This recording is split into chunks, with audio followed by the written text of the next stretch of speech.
আসসালামু আলাইকুম। এটা একটা পালসার N160 বাইকটাই কতগুলো সেন্সর আছে দেখাবো আজকে। দেখাই আগে ফার্স্টে থ্রোটল বডিতে, এইখানে থ্রোটল বডিতে একটা সেন্সর আছে, একটা এখানে তিনটা সেন্সর একসাথে দিয়ে দিছে, 3 ইন সেন্সর এটার নাম। এখানে দেখেন আরও সেন্সর আছে, এখানে সাইড স্ট্যান্ডের একটা সেন্সর আছে, আরেকটা সেন্সর আছে ক্র্যাঙ্ক আর অ্যাঙ্গেল সেন্সর সেন্সর, আর ওই সাইড আছে ম্যাগনেটের ওখানে থাকে। সেন্সরই পাই না খুব জায়গা ভিতরে। এই যে একটা সেন্সর আছে, এটা হচ্ছে অয়েল পাম্পের প্রেশারের সেন্সর এটা।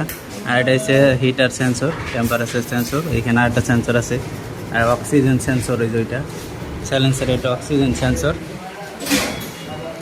আর এখানে আছে রোল ওভার সেন্সর, এটাও একটা সেন্সর। আর যেগুলো কাজ করে ওইগুলোকে বলে অ্যাকচুয়েটার। দেখাই এই যে, যেমন এই যে একটা, এটা হচ্ছে অ্যাকচুয়েটার। এটা সেন্সরের যখন সিগন্যাল দেয় কিছু এইগুলো দিয়ে কাজ করায়, এটার দাম হচ্ছে নাম হয়েছে অ্যাকচুয়েটার। স্টেপার মোটর এটার নাম মূলত, কিন্তু যারা কাজ করে তাদেরকে বলা হয় অ্যাকচুয়েটার।